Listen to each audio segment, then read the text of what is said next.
인사드립니다. 안녕하세요. 윤성만입니다. 네, 지금 좀 썰렁한 날씨임에도 불구하고 토요일 오전 11시에 저희 또 현장에 와주신 우리 시민들께 큰 감사 말씀드리고요. 또 바쁜 일정 속에서도 또 유튜브로 이렇게 봐주시는 우리 동행시민 여러분들께도 큰 감사 말씀드립니다. 네, 모두 고맙습니다. 오늘은 도토리 K연 이제 첫 개강일입니다. 제가 설명을 계속 드렸지만 이 도토리 K연은 우리 시민들의 어떤 정치 교양 의식을 좀 같이 한번 높여보자, 함께 배워가자라는 취지로 마련을 했습니다. 그리고 도토리 K연이라고 이름을 지은 이유는 도토리가 우리에게 상징하는 것은 굳이 설명을 드리지 않아도 다 알고 계시고, 그리고 이 도토리가 아리스토텔레스라는 철학자에게 중요한 화두였어요. 그래서 아리스토텔레스는 플라톤의 제자이기도 하고, 그리고 여러분이 아는 마케도니아의 대왕 알렉산더의 스승이기도 합니다.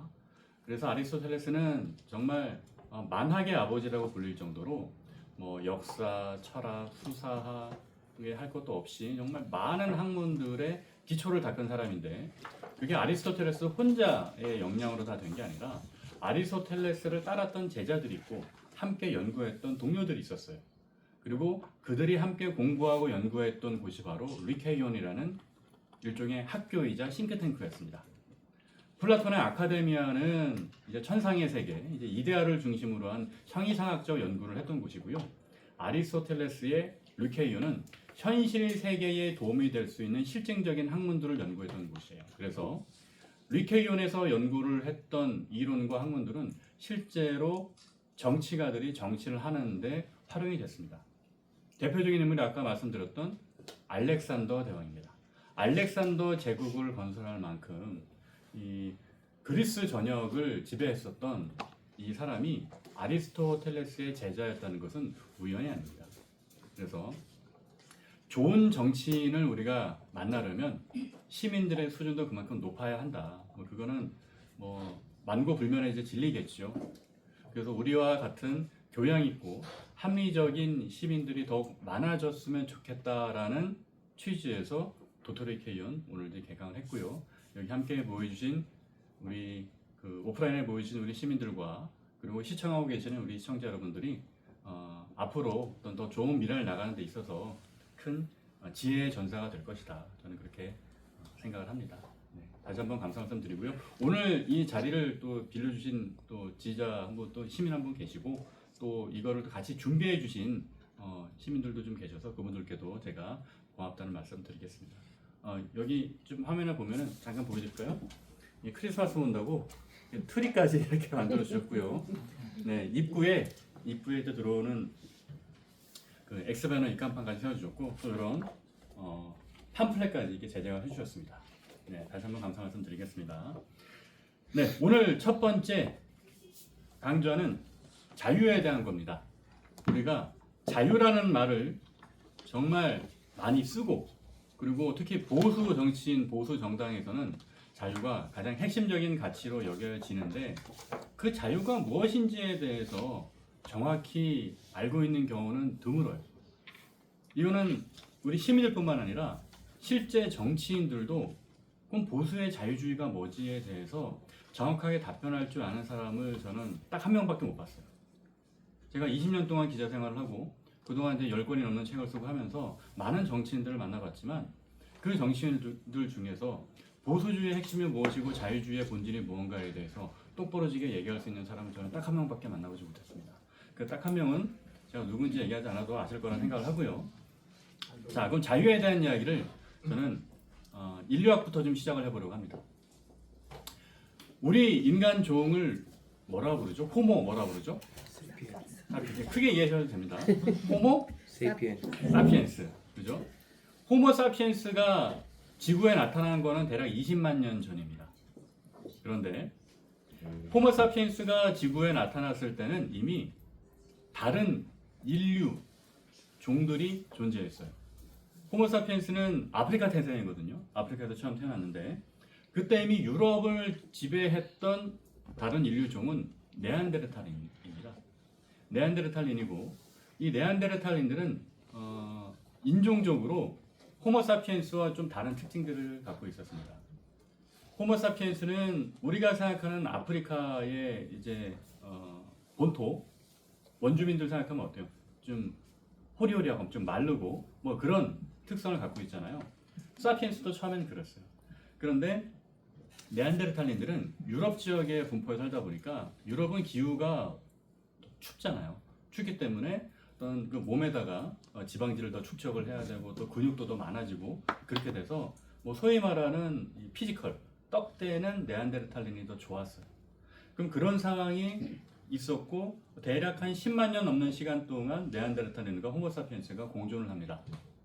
그런데 흥미로운 것은 대략 4만 년 전후로 네안데르탈린이 멸종돼요. 호모사피엔스와 네안데르탈린이 같이 살다가 멸종이 돼요. 그러니까 우리 강아지나 고양이들도 보면 이게 서로 종은 다르지만 교배는 가능하잖아요. 네안데르탈린과 호모사피엔스도 종은 다르지만 서로 이종 교배가 됐어요. 그래서 뭐 서로 이제 그 짝짓기를 하고 또 그 재생산을 하고 그런 시기가 있었습니다. 그러나 4만 년을 전후로 해서 네안데르탈린은 멸종됩니다. 그 이유가 무엇일까를 두고 인류학계에서는 많은 썰이 있습니다. 뭐 기후 변화에 적응하지 못했다는 이야기들도 있고 그러면서 뭐 실질적으로 주거 환경이 안 좋아지다 보니까 출산율이 떨어지면서 자연스럽게 뭐 감소했다는 얘기도 있는데 사실 그거는 미미한 효과예요. 그러면 인류학계에서 지금 보고 있는 가장 정설은 사피엔스가 네안데르탈린을 학살한 걸로 나옵니다. 그러니까 종 간의 경쟁에서 서로 이질적인 종이기 때문에 생김새가 다르거든요. 이질적인 종이기 때문에 공존하기가 어려운 거예요, 사실. 그래서 학살한 걸로 나와요. 그러면 이게 어떻게 가능했던 것일까? 같은 인간 종인데 왜 사피엔스하고 네안데르탈린이 공존을 하다가 학살됐을까? 아까 말씀드렸듯이 개개인의 피지컬로 놓고 보면 네안데르탈린이 뒤지지도 않고요. 지능을 놓고 봐도 그 오스트랄로피테쿠스부터 해가지고 이 인류 종들의 두개골, 뇌 용적량을 비교한 표가 있어요. 그런 걸 보면 오스트랄로피테쿠스는 뇌 용적량이 한 390cc 정도밖에 안 돼요. 근데 사피엔스는 한 1600, 1700cc 정도 되거든요. 근데 흥미로운 것은 뇌 용적량이 이제 커질수록 지능이 높아진다라고 보는데 여기서 돌출되는 종이 하나 있습니다. 네안데르탈린입니다. 네안데르탈린은 뇌 용적량이 사피엔스보다 더 커요. 그럼 이 추세상으로 놓고 봤을 때 그럼 네안데르탈린이 사피엔스보다 더 똑똑한 종인가? 라고 우리는 의심을 해볼 수 있죠. 그러나 그걸 우리가 증명할 수는 없습니다. 네안데르탈린은 없으니까. 그래서 일반적으로 인류 종의 어떤 발전을 보면 뇌 용적량이 커질수록 머리가 좋아지는데 저도 머리가 큽니다. 근데 우리는 같은 사피엔스이기 때문에 머리가 크다고 머리가 좋은 건 아니에요. 같은 사피엔스이기 때문에. 자, 종의 측면에서 보면 이제 그렇다는 겁니다. 그럼 무엇이 달랐을까? 무엇이 달랐을까? 그거에 대해서 제가 이제 설명을 드릴 수 있는 거는 이겁니다. 7만 년 전쯤에 사피엔스에게 혁명적인 변화가 일어납니다. 근데 그 변화를 우리는 추동했던 원인이 무엇인지를 알 수는 없어요, 사실. 알 수가 없어요. 사실 지구상에서 인간이 아는 거는 모르는 것에 비하면 정말 아는 건 요만큼밖에 안 되는 거거든요. 그러니까 7만 년 전에 왜 사피엔스에게 변화가 일어나는지는 모르지만 그것이 무엇인지는 우리는 알고 있어요. 그건 바로 인지혁명입니다. 7만 년 전에 사피엔스는 인지혁명이라는 것을 겪게 돼요. 자, 제가 이제 한 5분, 6분 정도 됐는데 아니 자유에 대해서 얘기한 대로 왜 갑자기 인류학 얘기를 하고 있지? 라는 의문을 드실 수 있는데 이제 뭐 조금 뒤에 설명이 나옵니다. 인지혁명이라는 것은 무엇이냐? 세상을 추상화할 수 있는 능력이에요. 그러니까 인지혁명 전에 인류는 즉자적인 대응만 가능했어요. 무엇이냐? 공포, 식욕, 뭐 성욕 이런 것들 본능에 대한 영역들만 인간들이 동물과 크게 다를 바가 없었던 거예요. 그래서 앞에 호랑이를 보면 두려움을 느끼고, 그죠? 뭐 사냥감인 맛있는 무슨 토끼가 보인다. 그러면은 식욕을 느끼고, 욕망을 느끼고 그런 식의 상황이었는데 7만 년 전에 겪었던 인지혁명의 핵심은 뭐냐? 추상화할 수 있는 능력이라고 그랬잖아요. 세상에 존재하지 않고 눈에 보이지 않고 코로 냄새를 맡을 수 없으며 손으로 만질 수 없는 것들을 창조해낼 수 있는 능력입니다. 여러분, 사랑이라는 게 물질적으로 존재합니까? 어떤 누군가를 동정하는 마음 물질적으로 존재해요? 뭐 모르겠어요. 이게 어떤 지금은 뇌과학이 발달하다 보니까 여기서 분비되는 어떤 호르몬이나 아니면 뭐 그런 도파민 같은 거나 그런 걸로도 연관지어 설명할 수 있지만 우리가 얘기하는 어떤 감정적 영역에서의 그런 것들은 물질로 증명하기가 어려운 것들이에요. 영혼의 존재 우리가 증명할 수 있습니까? 증명할 수 없어요. 자, 그러면 이 이야기를 사회과학의 영역으로 확산시켜 볼게요. 국가라는 것을 우리가 눈으로 볼 수 있나요? 종교 눈으로 볼 수 있나요? 물론 국가와 종교의 역할을 하는 기구와 사제들을 볼 수는 있지만 그 본질 자체를 우리는 볼 수가 없습니다. 그게 바로 플라톤의 이데아인 거죠. 자, 그러면 이 내용이 왜 중요하냐면 추상화할 수 있는 능력이라는 것은 내 눈에는 보이지 않지만 없는 것들을 만들어내서 사람들을 하나로 모을 수 있는 힘이 되는 거예요. 종교라는 게 생겨나서 이제 종교의 뭐 사제라든가 뭐 제사장들이라든가 그들을 중심으로 해서 뭉치게 되고, 국가라는 것이 생겨나서 뭐 왕이 됐든 족장이 됐든 뭐 부족장이 됐든 이런 사람들을 중심으로 뭉치게 될 수 있는 겁니다. 이야기는 뭐냐? 형이상학적 능력, 추상화할 수 있는 능력이 생김으로 해서 인간은 사회성을 갖게 됩니다. 소사이어티를 만들 수 있는 힘을 얻게 됐다라는 겁니다. 그러면 이 차이가 사피엔스와 네안데르탈린의 생존을 가르는 큰 열쇠가 됩니다. 왜 그런가? 네안데르탈린들은, 이건 제가 이제 BBC에서 봤던 다큐멘터리를 예를 한번 들어볼게요. 이제 들소 사냥을 합니다. 들소 사냥을 하는데 네안데르탈린들은 앞서 말씀드렸던 것처럼 피지컬이 좋다 그랬잖아요. 그러니까 이 사람들이 각개전투다시 달라붙어가지고 그냥 한꺼번에 다 달라붙어가지고 뭐 팔 붙잡고 다리 잡고 뭐 누군가는 뭐 창으로 꽂고 그렇게 싸워요. 그렇게 해서 들소 사냥을 해요. 근데 사피엔스의 사냥법은 달라요. 각자 잘하는 게 다르잖아요. 누군가는 몸이 날쌘 사람은 들소를 유인하는 미끼가 돼서 도망갑니다. 창을 잘 던지는 누군가는 나무나 큰 바위 뒤에 숨었다가 들소가 지나가길 기다려서 창을 던집니다. 팀워크를 할 줄 아는 거죠. 그게 사피엔스의 가장 큰 능력이에요. 자, 그렇게 싸우면 팀워크를 할 줄 아는 사피엔스와 각개전투를 하는 네안데르탈린이 서로 싸워요. 누가 이기겠어요? 당연히 사피엔스가 이깁니다. 우리가 뭐 이런 조그만 한정된 공간에 호랑이하고 사람하고 1대1로 풀어놔요. 뭐 주변에 집기도 아무것도 없어요. 그러면 우리는 호랑이한테 잡아먹히겠죠. 하지만 뭐 잠실 주경기장 같은데, 그런데 사람 100명과 호랑이 100마리를 풀어놔요. 그러면 사람이 호랑이를 다 사냥할 수가 있습니다. 왜? 인간에게 1 플러스 1은 2가 아니에요. 10이 될 수 있고 100이 될 수도 있어요. 물론 지금 국민의힘 지도부처럼 1 플러스 1을 마이너스로 만들어버리는 사람들도 물론 있습니다. 하지만 다수의 인간은 1 플러스 1을 10이든 100이든 만들어낼 수 있는 존재예요. 왜 그러냐? 사회성, 사회적 역량을 갖고 있기 때문에 그렇습니다. 그렇기 때문에 인간이라는 것은 결국은 군집을 해서 살 수밖에 없는 것이고, 그리고 오늘날 민주주의로 발전하는 과정에서 공화주의, 공화국의 형태로 발전하게 되는 겁니다. 자, 여기서부터 이제 중요한 이야기가 나오는데, 종교하고 국가 중에 무엇이 먼저 생겼을까요? 뭐가 먼저 생겼을 것 같아요? 종교. 네.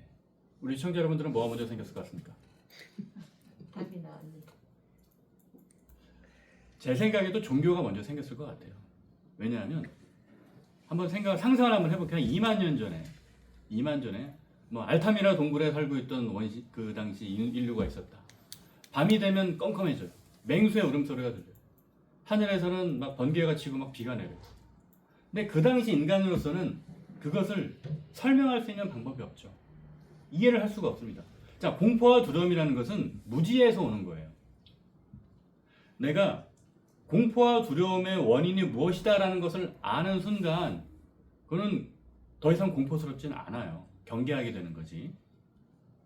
그렇기 때문에 2만 년 전 알타미라 동굴 속에 있는 사피엔스는 이런 생각을 했을 겁니다.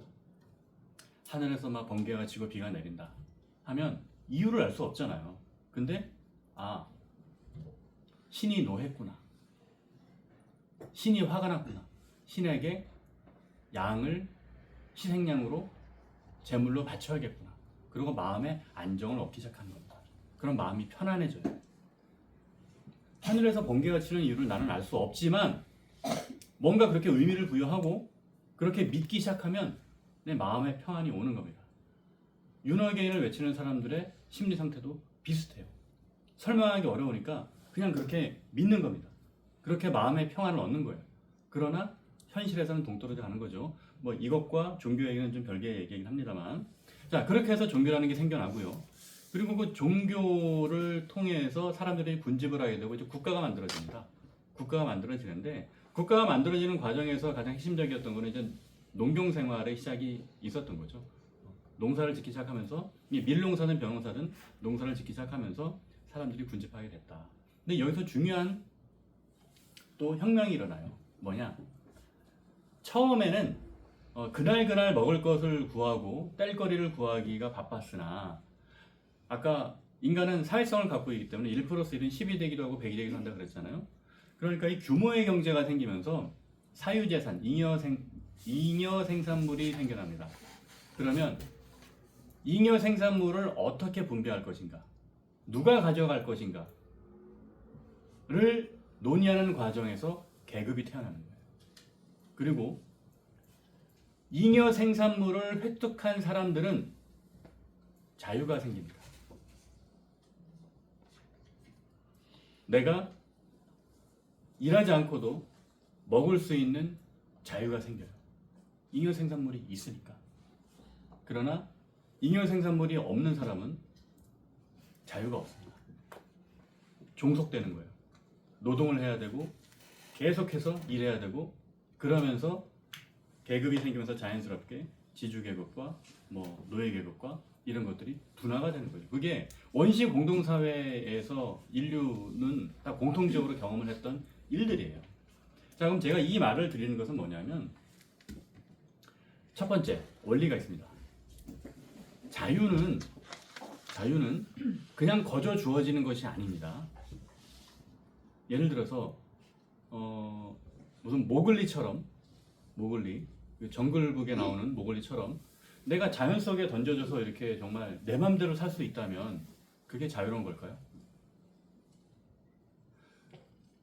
내가 먹고 사는데 지장이 없고 내가 아프거나 그런 거에 힘들 때 그런 것을 좀 도움받을 수 있고 그런 것들의 여건이 갖춰져서 내가 생각한 계획대로 내 운명을 개척해 나갈 수 있는 힘이 주어져야 그게 자유잖아요.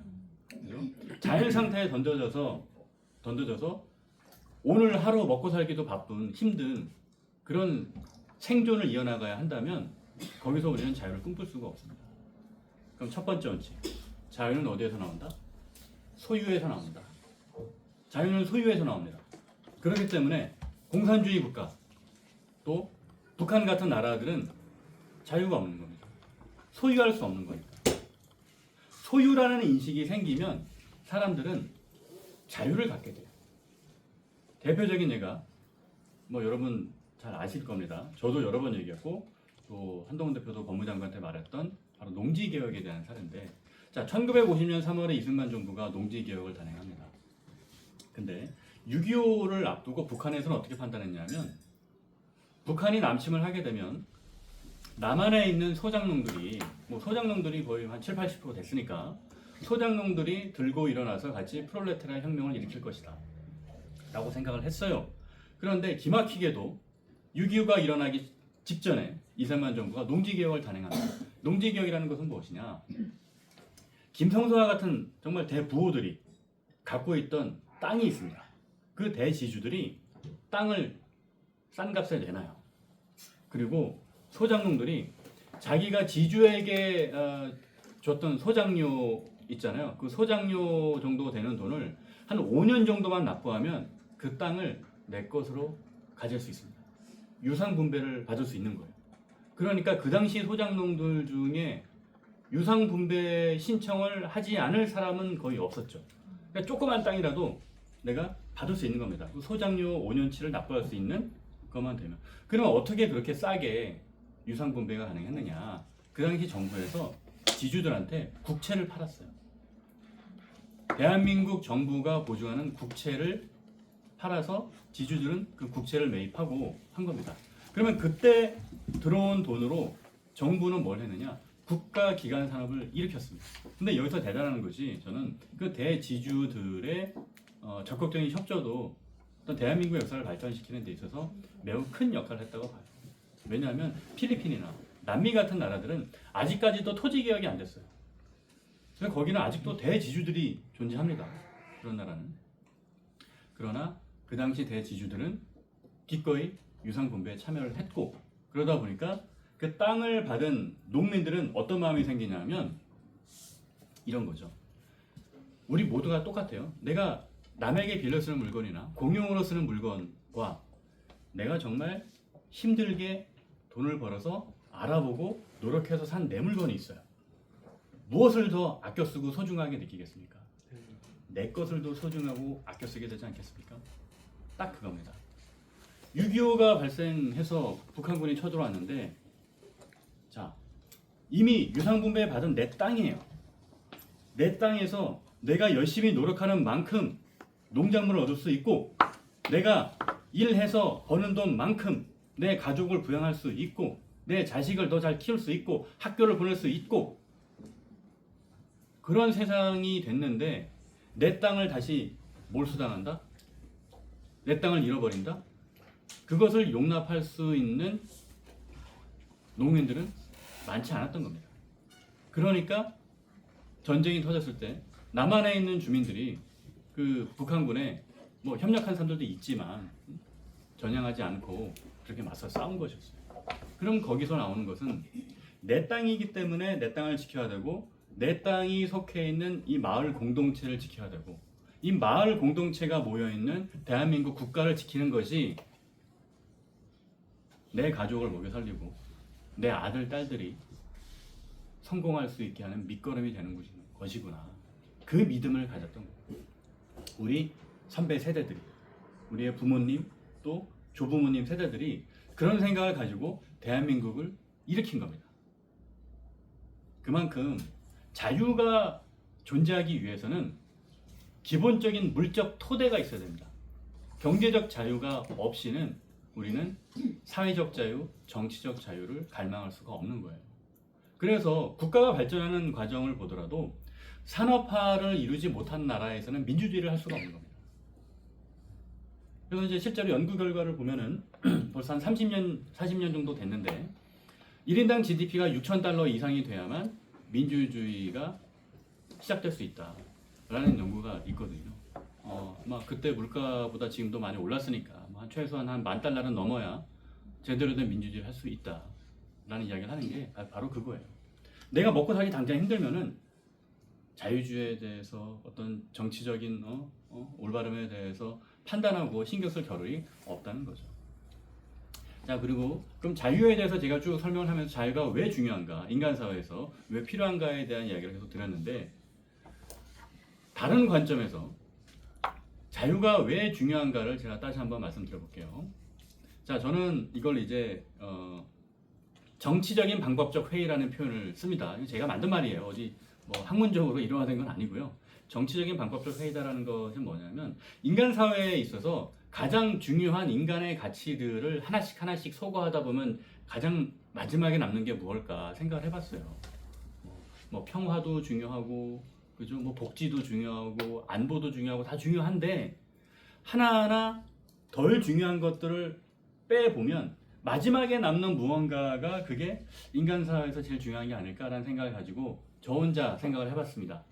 그랬더니 남는 것은 뭐냐면 첫 번째, 인간으로서 존엄할 수 있는 인권을 보장받아야 된다. 내가 노예와 같은 삶을 산다면 그 외에 무엇을 가진다 한들 무슨 의미가 있겠습니까? 그죠? 인권이 있어야 되고 인간으로서 존엄할 수 있는 권리, 인권이 있어야 되고 그리고 그 인권이라는 것은 모두에게 평등해야 됩니다. 계급 사회에서는 안 된다는 것. 저는 그게 인간 사회에서 가장 중요한 가치 중에 하나라고 생각을 하고요. 그리고 두 번째, 순번의 얘기는 아니고 그냥 순차적으로 얘기하는 거예요. 뭐가 더 중요하다는 게 아니라 두 번째는 그게 바로 자유입니다. 내 생각대로 나의 주체적인 의사 결정대로 내 삶을 영위하고 갖고 나갈 수 있는 것, 그것이 인간으로서 가장 중요한 가치 중에 하나다. 인권과 자유. 그러니까 인권은 평등이라는 말로도 등치될 수 있고요. 그래서 민주주의 사회는 자유와 평등 두 개의 날개로 날아가는 겁니다. 그래서 우리에겐 자유와 평등이 중요한 거예요. 자, 그러면 민주당이 하고 있는 것들을 좀 볼게요. 지난 10월 15일 부동산 주거제한 조치로 인해서 뭘 했습니까? 지금 내 마음대로 거주 이전할 수 있는 자유까지 뺏겨버렸어요. 이제 막 결혼을 하고 신혼부부가 되는 사람들이 삶의 터전을 만들어서 어디에 집을 얻고 하는 그런 과정들을 불편하게 만들어버렸어요. 힘들게 만들어버렸어요. 이게 과연 자유를 권장하고 자유가 기본권으로 인정받는 자유민주주의 사회에서 가능한 일인가 생각을 해보면 저는 절대 그렇지 않다고 생각을 합니다. 그래서 자유라는 것은 그냥 단순히 내가 내 맘대로 하는 것을 넘어서서 나의 자유도 소중하기 때문에 상대방의 자유도 중요하다는 것을 인정하는 것에서 시작을 하는 거예요. 그게 아주 중요한, 어떻게 보면 간단하면서도 중요한 대원칙입니다. 그럼 이런 상황에서 자유가 어떤 정치 체제에서 제대로 발휘되는가 라는 걸 우리는 살펴봐야 되는데, 우리가 보통 자유민주주의라고 얘기를 하잖아요. 그런데 정확하게 말하면 자유민주주의라는 표현은 틀렸습니다. 왜 그러냐? 자유주의를 영어로 번역하면 리버럴리즘이에요. 민주주의는 영어로 번역하면 뭐죠? 민주주의. Democracy. 그렇죠.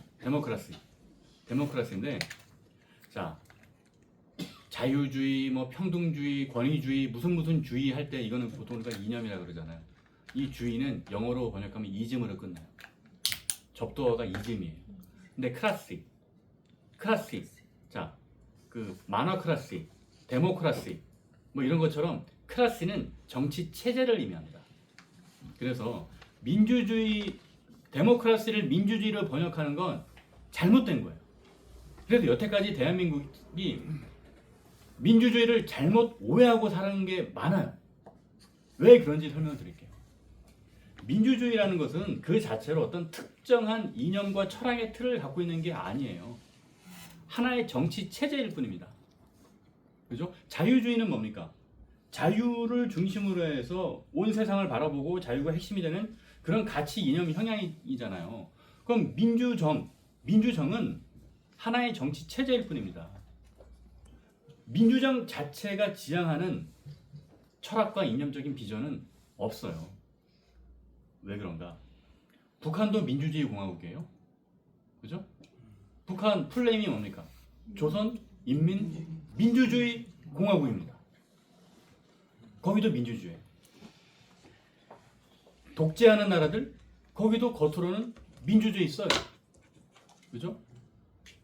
콩고 민주공화국 그런 것처럼 많은 나라들이 대부분 민주주의라는 표현을 씁니다. 그러나 우리말로 그냥 번역이 잘못된 거예요. 데모크라시는 민주정의입니다. 이게 왜 차이가 있느냐? 자, 민주정의에서는 지향하는 핵심 이념과 철학과 비전은 없는데 한 가지 중요한 본질이 있습니다. 그건 무엇이냐? 누구나 동등한 의사결정권을 가진다라는 게 민주정의 핵심이에요. 자, 착각하시면 안 됩니다. 데모크라시는 모두가 평등하다라는 게 처음에 시작할 때는 그런 의미로 쓰였지만 지금은 그렇지 않죠. 북한도 민주주의 공화국이니까. 그럼 데모크라시의 본질은 뭐냐? 여기서 이제 북한 얘기를 빼고 갈게요. 1인 1표를 행사할 수 있다는 게 자유세계의 국가들의 핵심 본질이에요. 1인 1표. 선거. 내가 투표권을 한 사람당 한 번씩만, 한 장씩만 행사할 수 있다는 거. 그래서 평등하다는 겁니다. 내가 타고나는 뭐 재산, 내가 뭐 직업 선택을 할 수 있는 어떤 자유, 그런 것들이 평등하다는 것이 아니라 의사 결정을 할 수 있는 1인 1표의 평등함을 갖고 있다는 게 데모크라시의 본질인 거죠. 그런데 데모크라시만 가지고는 자유민주주의 사회가 발전할 수가 없습니다. 왜냐하면 지금 민주당이 하고 있는 걸 볼게요.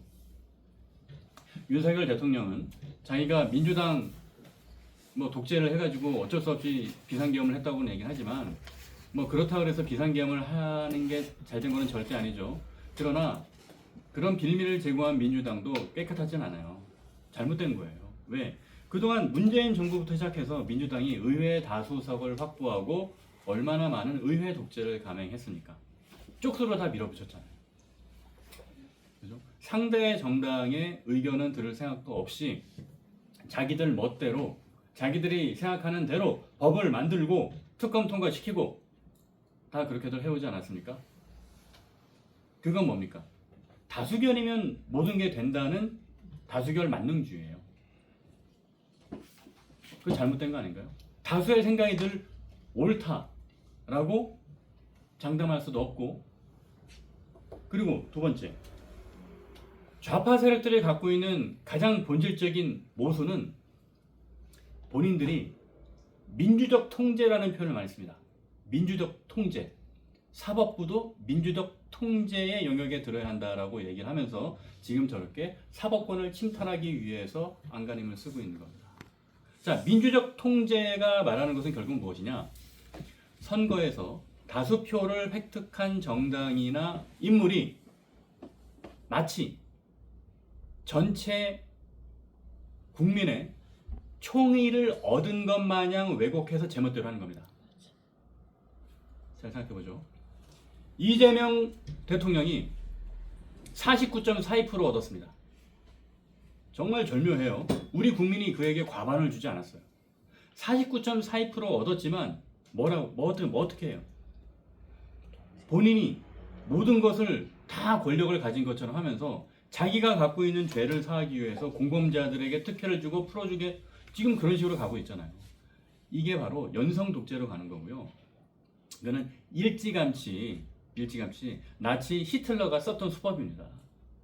나치 히틀러가 처음에 집권할 때 총칼을 들고 탱크를 몰아붙여서 집권했나요? 아니죠. 투표를 통해서 집권했어요. 선거를 통해서 집권을 해가지고 이게 다 국민의 뜻이다. 그러면서 밀어붙여가지고 전쟁을 일으키고 유대인을 학살하고 한 겁니다. 이게 바로 다수의 횡포, 다수의 독재가 되는 거예요. 그래서 오늘날의 독재는 탱크와 총칼, 곤봉으로 이루어지는 것이 아니라 투표장에서 일어납니다. 투표장에서 일어나요. 그런 강성 팬덤들을 등에 업고 합리적이고 상식적이고 교양 있게 생각하고 판단할 수 있는 사람들은 정치에서 관심을 떨어뜨리게 만들고 무관심층으로 만들어버리고 자기들끼리만 다 하겠다는 겁니다. 여러분, 지난번 전당대회에서 당원들의 투표가 결정적인 영향을 미쳐서 지금 지도부가 탄생을 했잖아요. 그때, 그리고 지난번 대선에서 합리적이고 또 중도적이고 이성적으로 생각하는 국민들 중에 이재명은 절대 안 되겠어. 그러나 김문수도 안 되겠어. 라고 생각했던 사람들은 투표장으로 가는 것을 포기하고 말았습니다. 지난번 전당대회도 마찬가지였을 거예요. 그렇게 강성 팬덤을 등에 업은 포퓰리스트들은 정치에서 합리적이고 상식적인 생각을 가진 사람들이 투표장으로 오는 것을 싫어합니다. 지금 이재명 대통령과 정청래 민주당 이들이 무능해서 그런 것도 있지만 특검의 수사 과정이나 뭐 지금 비상계엄 1년이 다 돼가는데 아직까지도 뭐 별 성과를 못 내놓고 있잖아요. 무능해서 그런 것도 있지만 이들의 입장에서 봤을 때는 국민의힘이 계속해서 봉숭아학당으로 남아있기를 바랄 거예요. 정말 합리적이고 개혁적인 세력이 주도권을 잡고 국민의힘을 이렇게 다시 쇄신해서 정말 사랑받는, 국민에게 사랑받는 정당으로 나아가는 그런 모습을 그 누구보다 두려워하는 사람이 이재명과 민주당입니다. 결국은 지금의 지도부와 이재명 민주당 정권이 적대적 공생을 하고 있는 상황인 거예요. 그렇게 포퓰리스트들이 강성 팬덤만 등에 업고 합리적이고 상식적인 시민들이 투표장으로 가는 것을 포기하게 만드는, 그래서 제멋대로 하게 만드는 그런 상황을 우리는 극복해야 됩니다. 그러기 위해서 뭐 오늘 사실 전체 국민을 놓고 본다면 현장에 와주신 우리 시민들이나 또 온라인으로 이렇게 봐주고 계시는 시민들이나 이 숫자가 미약할 수는 있습니다만은 이런 의식을 가진 분들이 많아지고 돌불처럼 퍼져나갔을 때 그때 대한민국 정치도 개혁이 가능할 수 있다라는 말씀을 드립니다. 자, 그래서 그럼 자유가 왜 중요하냐라는 이야기를 이제 드려볼게요. 앞서서 민주주의, 데모크라시는 의사결정의 과정을 설명하는 게 그 본질이다 말씀을 드렸고, 다수의 생각이 늘 오는 것은 아니다 라고 얘기를 드렸습니다. 그러면 다수의 생각이 늘 옳지 않다는 것을 견제할 수 있는 장치가 필요하겠죠. 그죠? 견제 장치를 주지 않으면 민주주의가 지속 가능하지 않습니다.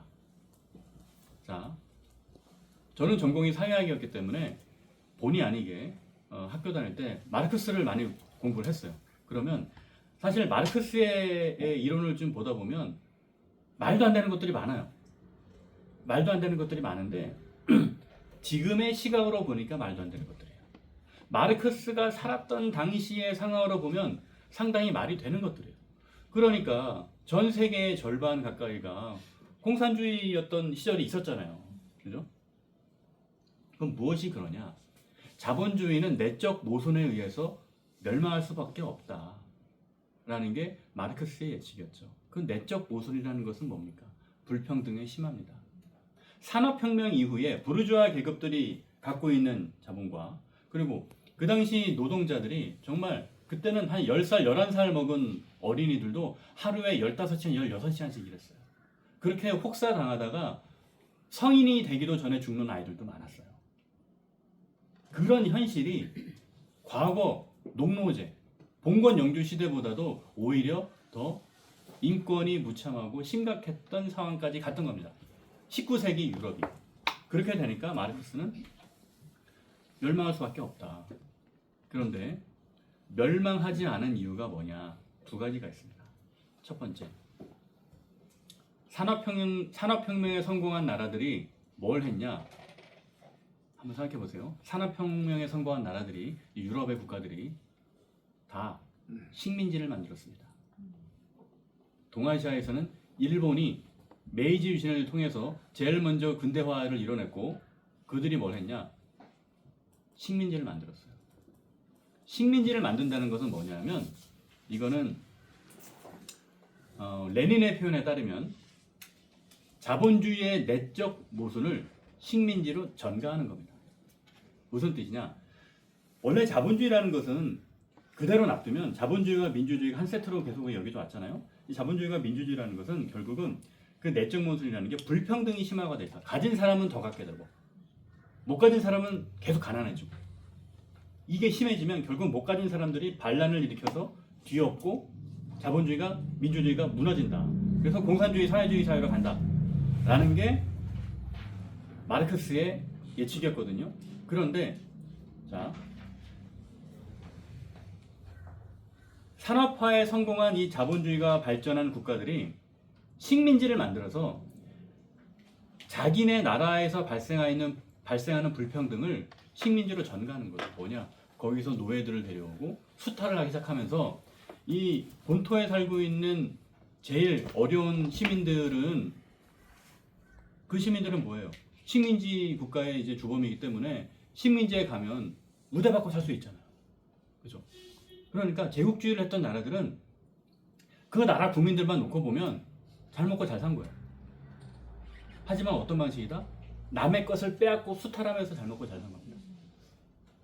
그러면서 자본주의와 민주주의 사회가 스스로 멸망하는 거를 시간을 계속 연장을 했던 거죠. 그죠? 첫 번째 그게있고 두 번째 자본주의하고 민주주의 사회가 이렇게 고도로 발전하면서 우연치 않게 민주주의 국가들이 자유주의라는 것을 받아들입니다. 자유주의라는 것을 받아들여요. 자, 여기서 중요한 역할을 했던 건 미국이에요. 만약에 유럽만 민주주의를 했다면 공산주의가 됐을 수 있어요. 그런데 미국이라는 존재가 있었기 때문에 민주적, 데모크라시가 발전한 겁니다. 확실한 근거를 제가 설명을 드릴게요. 이건 제가 뭐 사대주의를 하자는 게 절대 아니고, 자, 유럽에서, 근데 제가 너무 이렇게 딱딱한 얘기하는데 혹시 지루하지 않으신가요?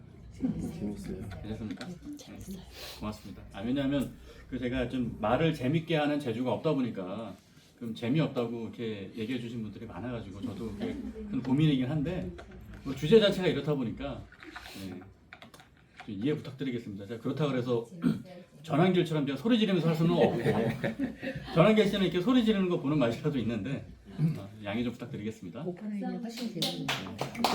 고맙습니다. 자, 오프라인이 훨씬 재밌다고 하시니까요. 다음번에는 오프라인으로도 많이 와주시기 부탁드리겠습니다. 자, 그러면 미국이라는 존재가 왜 중요하느냐? 참 인생도 그렇고 역사도 그렇고 예기치 못한 것들 때문에 의미 있는 무언가를 우리가 하게 되는 경우가 많아요. 저도 그랬고 유럽에서 신교, 구교라는 어떤 종교 갈등이 생겨났잖아요. 구교도들이 신교도를 박해했잖아요. 그죠? 그 대표적인 게 이제 영국의 제임스 2세가 청교도인들, 프로테스탄트들을 박해하면서 이 사람들이 나 내 종교의 자유를 갖고 싶고 나는 내가 믿는 하나님을 믿고 싶은데 이걸 못 믿게 하니까 이럴 거 그냥 나라를 버리고 딴 데 가야지 해가지고 이 사람들이 뭐랍니까? 메이플라워를 타고 미국으로 갑니다. 대서양으로 건너서. 그죠?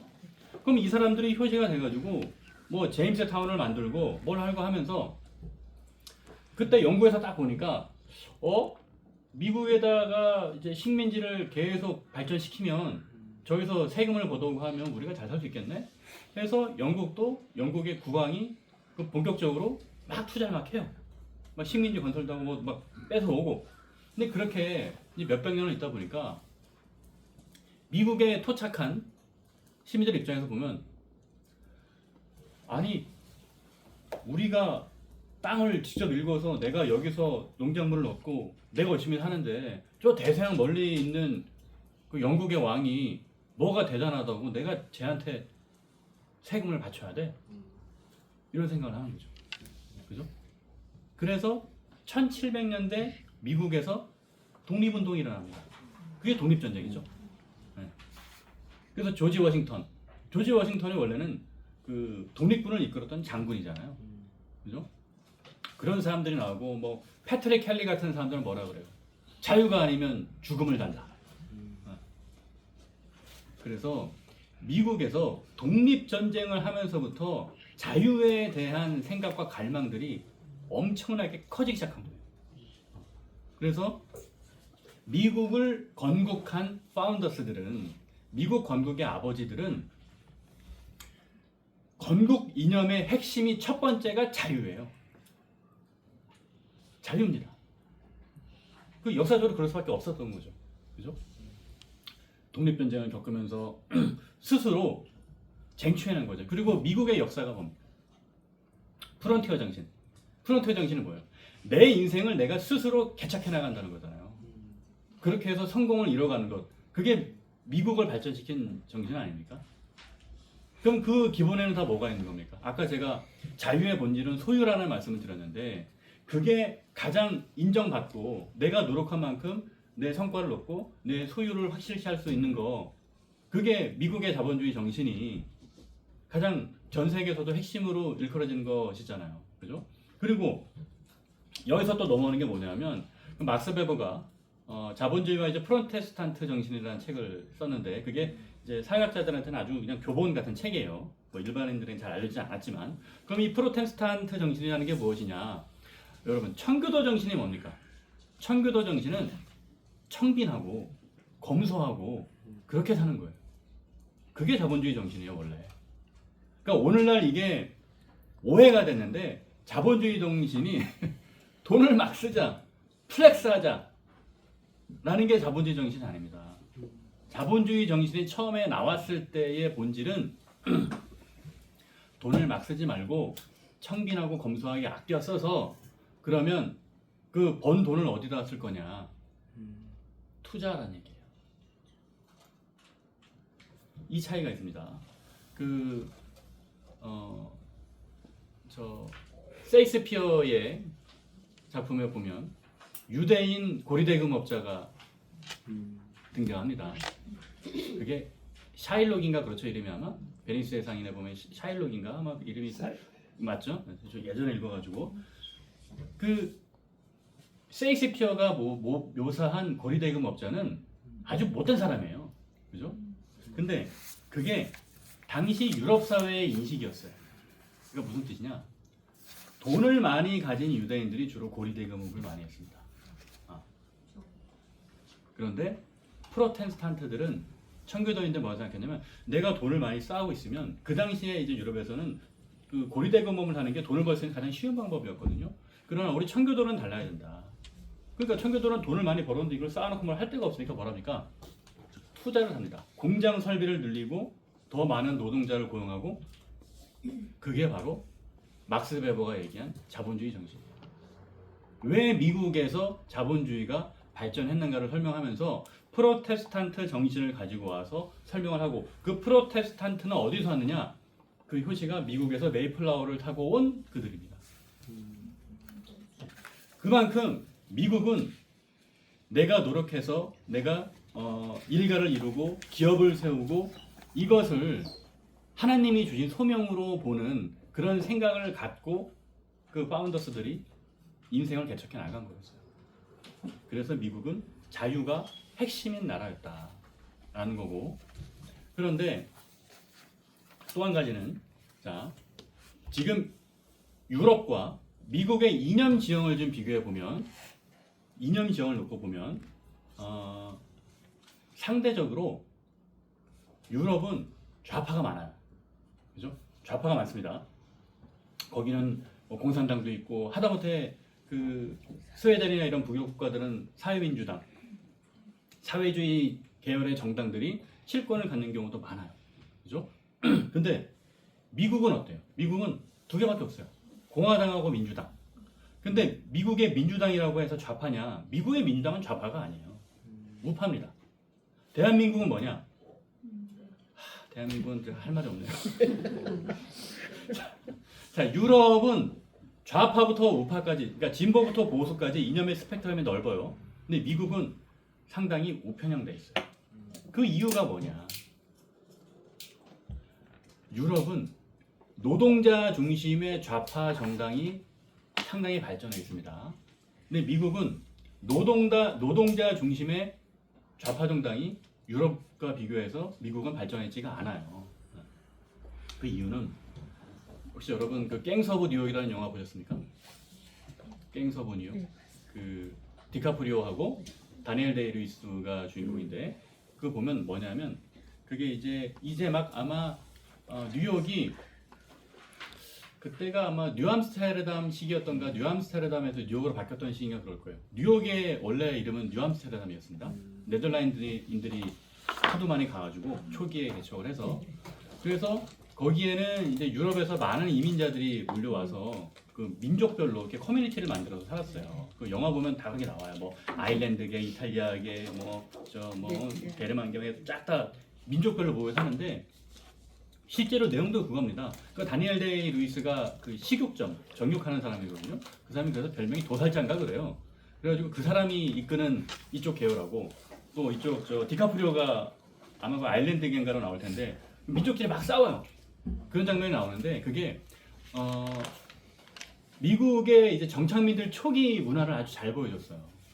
근데 제가 이 설명을 왜 드리냐면 유럽은 그 사회 구조가 자본가와 노동자 딱 정확하게 대립이 있었어요. 유럽은. 근데 미국은 자본가와 노동자가 선명하게 대립이 안 됐어요. 왜? 민족별로 흩어져 있어가지고. 같은 이민자고 같은 노동자였지만 얘는 아일랜드계, 얘는 이탈리아계, 얘는 아시안. 자기들끼리 다 구역이 있고 자기들끼리 서로 싸우다 보니까 노동자라는 하나의 이름으로 뭉치기가 힘들었던 거예요. 그래서 노동자 중심의 좌파 정당이 발전하기가 어려웠습니다. 미국은. 그리고 상대적으로 뭡니까? 자유를 핵심 원리로 해서 건국한 나라잖아요. 그죠? 그래서 미국은 보수적인 정치적 이념을 갖게 된다라는 거죠. 이런데 여기서 제가 아까 이 이야기를 시작했던 점이 뭐냐면 민주정의라는 것이 어떻게 해서 망하지 않고 자본주의와 함께 발전을 했는가 그 말씀을 드리던 터였잖아요. 여기서 데모크라시가 리버럴리즘과 합쳐집니다. 자유민주주의가 되는 거예요. 그냥 민주주의였다가 자유민주주의가 되는 거예요. 왜 자유민주주의가 되는가 제가 쭉 설명드렸죠. 미국은 자유를 중시했던 나라고 그리고 좌파 정당들이 유럽처럼 조직화하기가 힘들었던 상황이다 보니까 자유를 중시하는 우파적인 분위기가 강했다. 그래서 리버럴리즘이 데모크라시와 자연스럽게 합쳐진 겁니다. 그러면 자유주의가 데모크라시에 합쳐지면서 어떤 작용을 했느냐? 이제 그게 본질입니다. 데모크라시의 문제점은 다수의 횡포라 그랬죠. 그죠? 다수의 결정이 늘 옳은 건 아니기 때문에 그들을 잡아줄 수 있는 견제 장치가 필요한데 그게 바로 리버럴리즘입니다. 자, 제가 자유주의를 얘기할 때 아까 중요한 게 뭐라 그랬습니까? 나의 자유가 중요한 만큼 상대방의 자유도 중요하다. 이것은 내 의견이 중요한 만큼 너의 의견도 중요하다. 비록 우리가 다수 의견이지만 소수 의견을 가진 너의 생각도 중요하다. 인정하는 거예요. 지금 민주당은 뭡니까? 그냥 다수파 마음대로 하는 거죠. 다수파 멋대로 결정하고 마음대로 하고 소수 의견은 중요하지 않아요. 그거는 자유민주주의가 아니에요. 그래서 지금 민주당 집단은 자유민주주의 국가의 정체성에 맞는 정치 세력이 아닙니다. 문재인 때부터 그렇게 됐어요. 그렇기 때문에 리버럴리즘이 데모크라시에 들어가면서 이런 어떤 사상적인 이념적인 내용을 갖는 것은 중요한데 이게 현실적으로 실현 가능한 장치들이 있어야 되잖아요.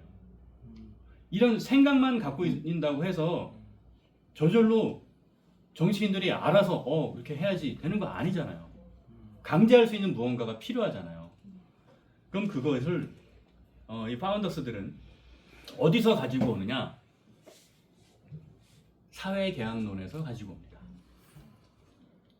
홉스, 로코, 루소가 말했던 사회계약론에서 가지고 사회계약론은 무엇이냐? 국가 권력이라는 게 어디서 나오냐는 거예요. 자, 절대 왕정 시대에는 국가 권력이 어디서 나옵니까? 왕에게서 나옵니다. 그죠? 그러니까 한창 그 뭐 카노사의 구력이라든가 중세 역사를 보면 서양에서 교황이 왕보다 우위에 있던 시절 있죠. 그때 권력은 어디서 나와요? 교황에게서 나와. 그러면 민주주의 국가에서의 권력은 어디서 나오지? 어디서 나오지?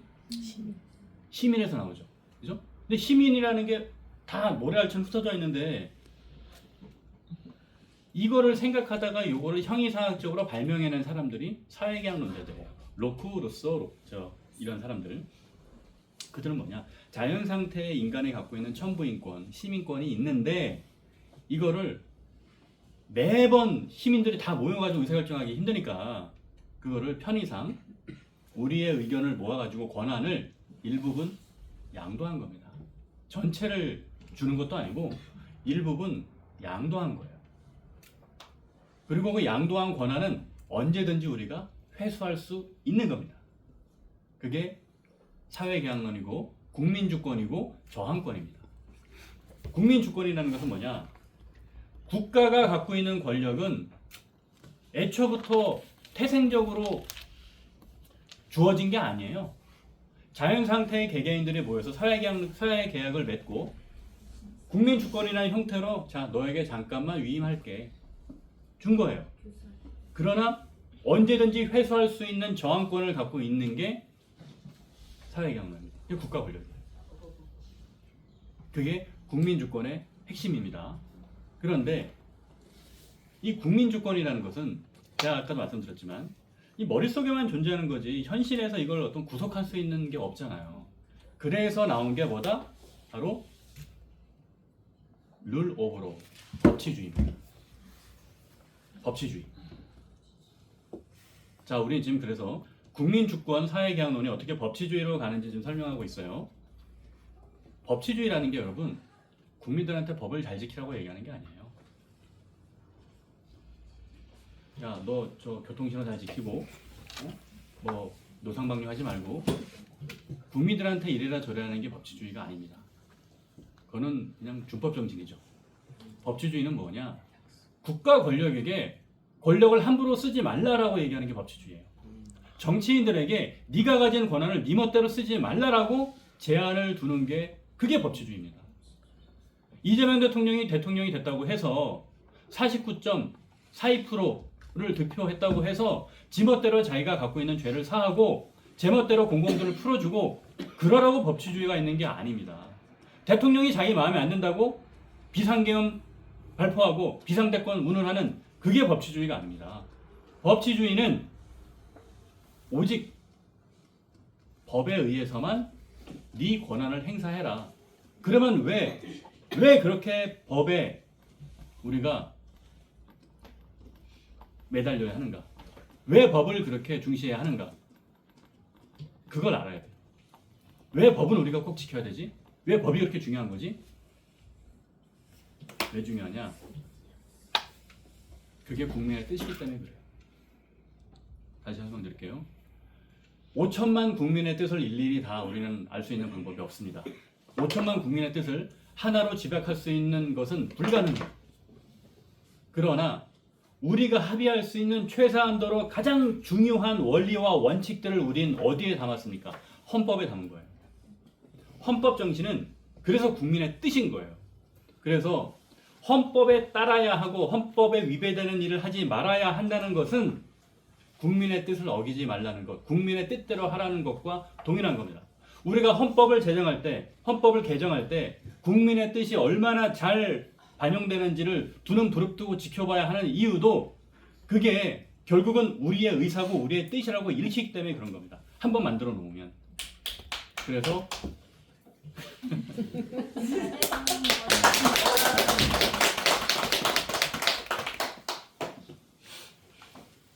강의 너무 멋있습니다. 네, 고맙습니다. 소름 네, 끼치는 것 같아요. 네, 감사합니다. 근데 이제 잠깐 딴 얘기하면 제가 지난번에 처음 서초동에서 그 집회를 가서 연설을 처음 했잖아요. 제가 그 집회 취재는 하러 많이 가봤지만 연단에 올라서 연설 마이크 잡고 한 건 처음이었거든요. 처음이었는데 네, 감사합니다. 네. 근데 처음 제가 이렇게 해보면서 일종의 시행착오였죠. 앞에 계신 분들이 뭐라 그럴까 이렇게 진짜 우렁차게 이렇게 소리를 크게 지르시니까 저도 그렇게 해야 될 줄 알고 초반에 뭐 아시죠? 초반에 제가 소리를 엄청 질렀어요. 하다 보니까 이게 목이 아프더라고요. 근데 이제 나중에 이제 그 이민구 대표께서 마이크를 이제 바꿔줘가지고 마이크가 출력이 좋으니까 그렇게 소리를 안 질러도 되긴 하던데. 근데 제가 그때 뭘 느꼈냐면 사람이 목소리를 높이다 보면 그러니까 이런 거죠. 흥분해서 목소리를 높이는 경우도 있고 목소리를 높이다 보면 흥분되는 경우도 있어요. 그래서 이제 방금도 제가 이렇게 조곤조곤 얘기하다가 갑자기 좀 목청이 높아지거나 이렇게 좀 고조되는 경우는 뭐 그럴 때가 좀 있다. 양해 말씀드립니다. 자, 그래서 법치주의 얘기를 하고 있는데요.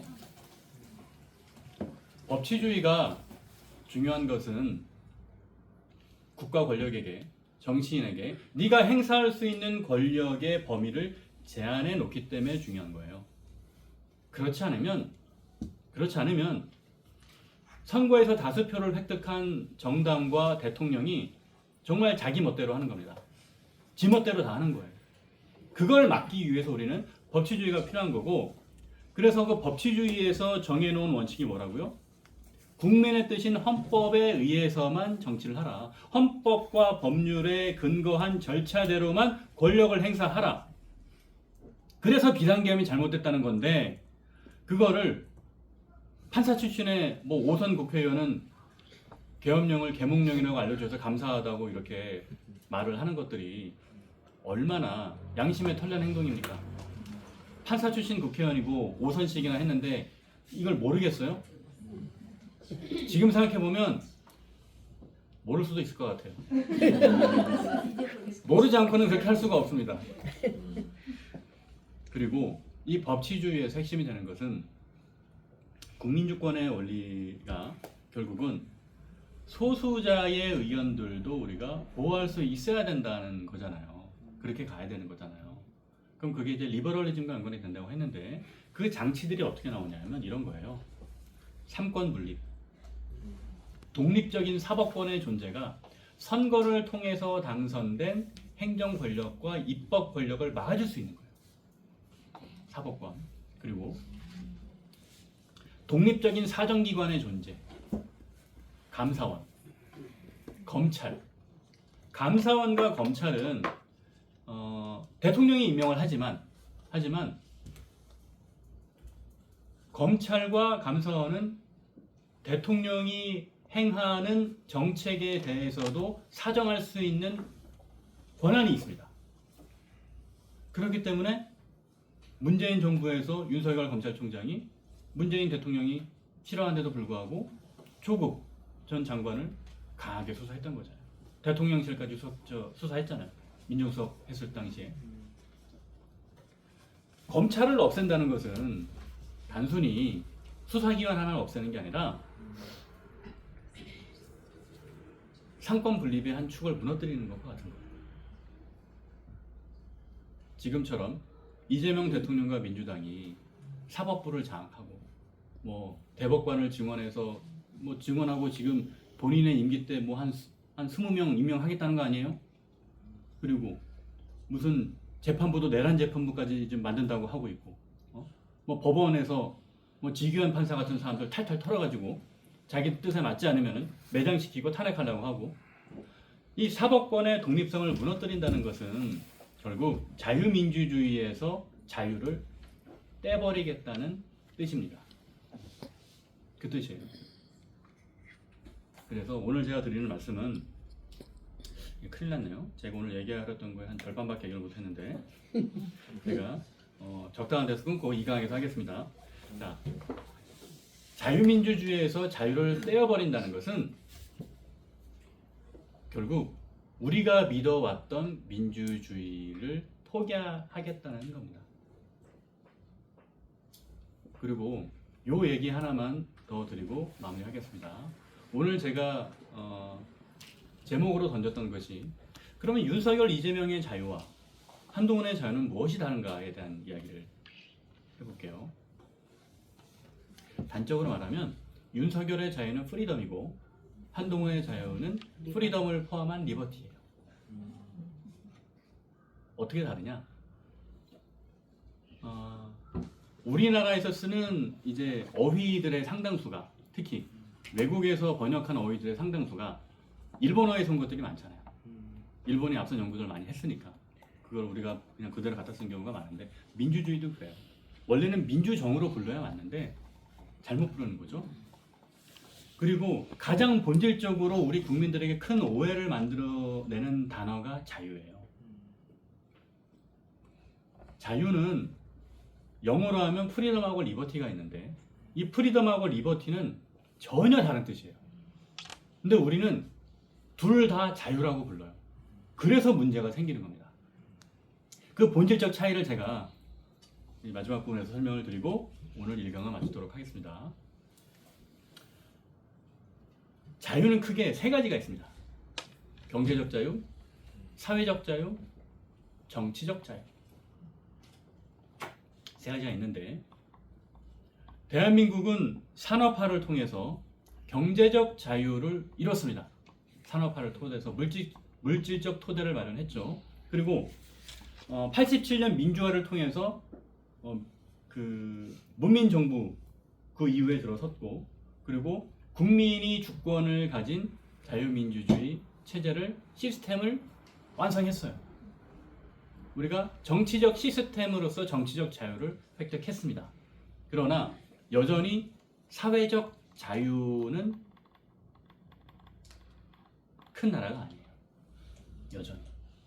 그 이유는 대한민국 사회가 갖고 있는 어떤 공동체적인 특성 때문에 그런데, 뭐 아직도 보면 그 뭐라 그럽니까? 국회의원들도 보면 밖에서 아무리 뭘 했더라도 초선이냐 재선이냐 3선이냐에 따라 군대로 치면 2등병, 1등병, 상병, 병장 그런 인식을 갖고 있어요.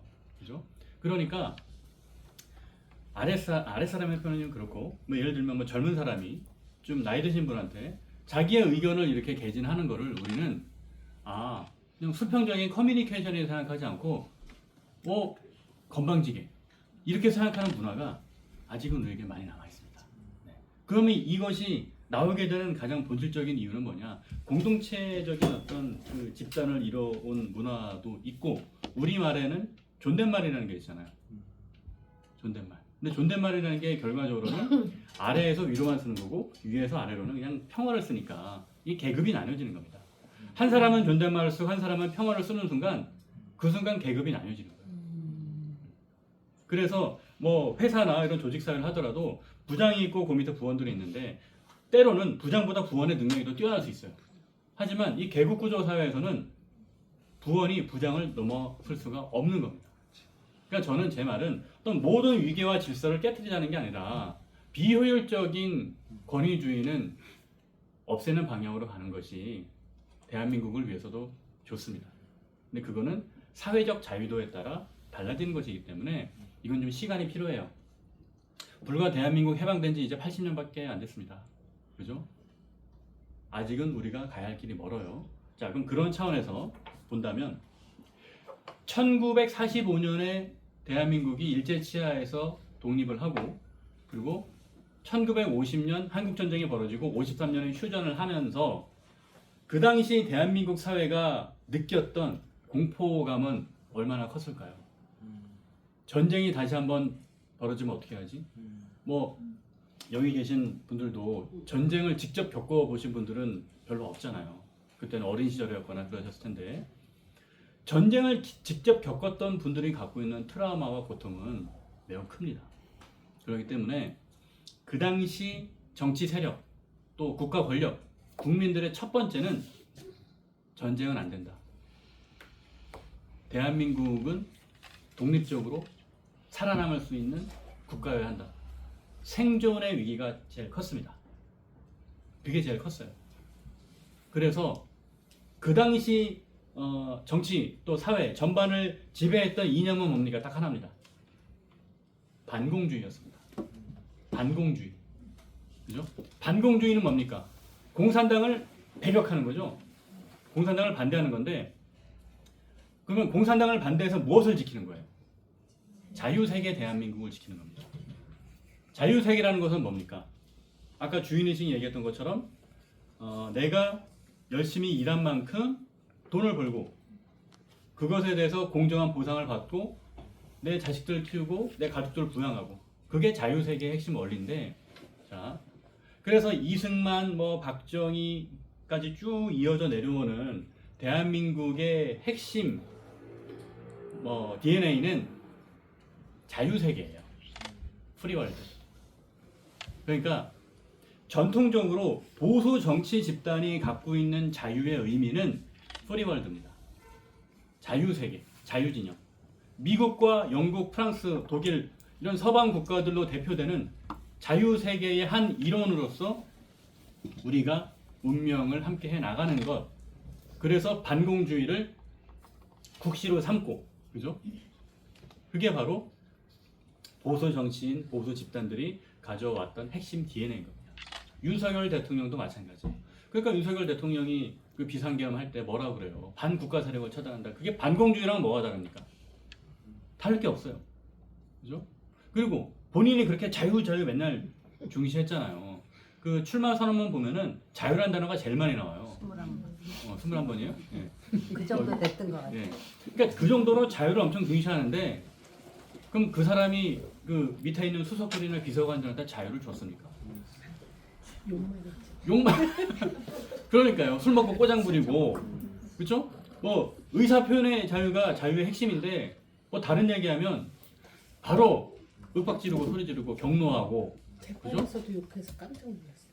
재판에서 그러니까 그 정도의 생각을 갖고 있는 사람을 자유주의자라고 우리는 얘기할 수가 없습니다.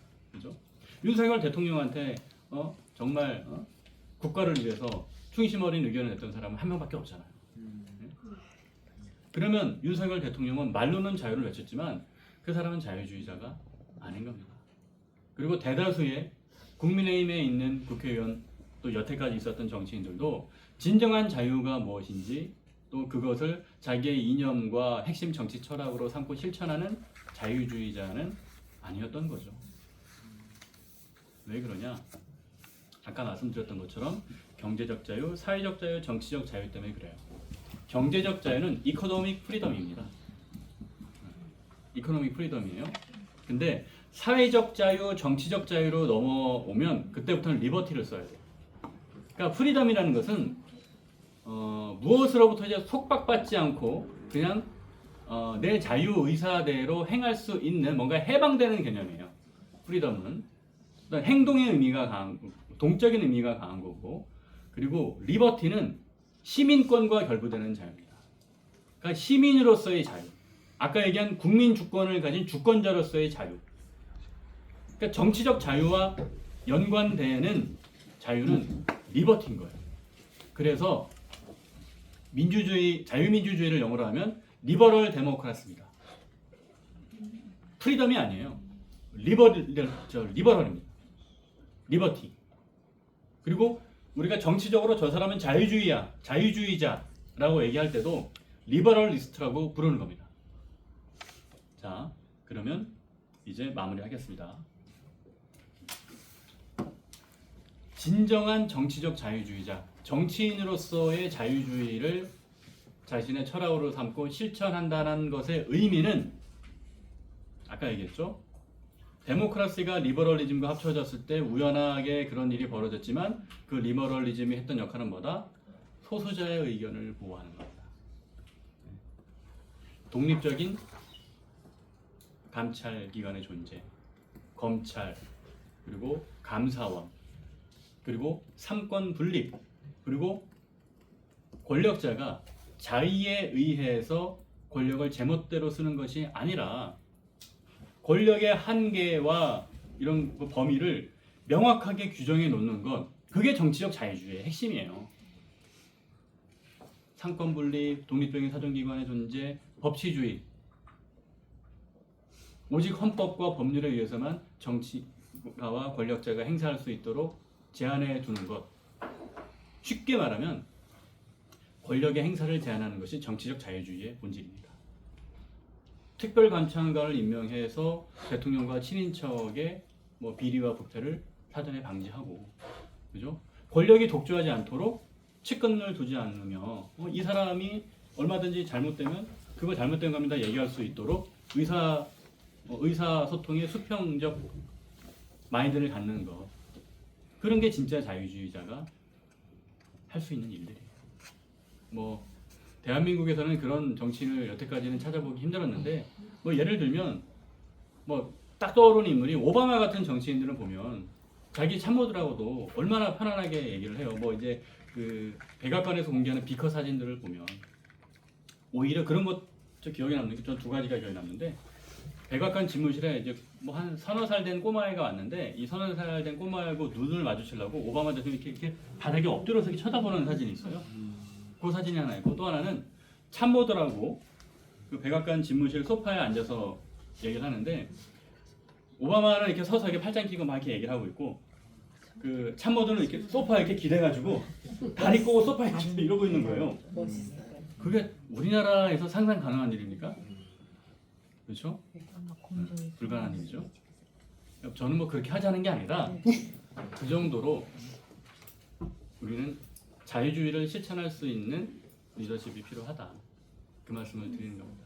지금 이재명 대통령이 혹은 과거의 윤석열 전 대통령이 저렇게 사악한 짓을 할 때 그것을 한 사람이 아니라 여러 명이 그건 안 됩니다, 잘못됐습니다 라고 얘기할 수 있고, 그것을 인정할 수 있는 자유주의적 토양을 갖고 있었다면 아마 정치적으로 벌어지는 많은 비극들을 막을 수 있었을 겁니다.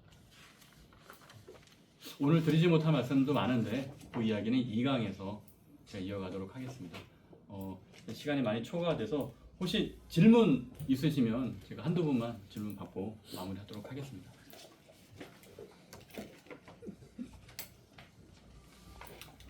미국 대통령 중에 어느 분을 제일 이렇게 이상에 와닿으세요? 오바마 말씀하셨어요. 너무 클리셰 같은 답변이 될 것 같은데, 네. 저는 링컨이 제일 훌륭한 대통령이라고 봐요. 네. 링컨을 훌륭한 대통령이라고 봤던 이유는, 이거는 제가 지난번에 라이브 때 한번 설명을 잠깐 드렸는데, 링컨의 일대기에 대해서. 링컨은 되게 어렵게 살았어요. 예. 힘든 가정에서 태어났고, 그리고 아마 와이프가 무서웠죠. 뭐 셌다고.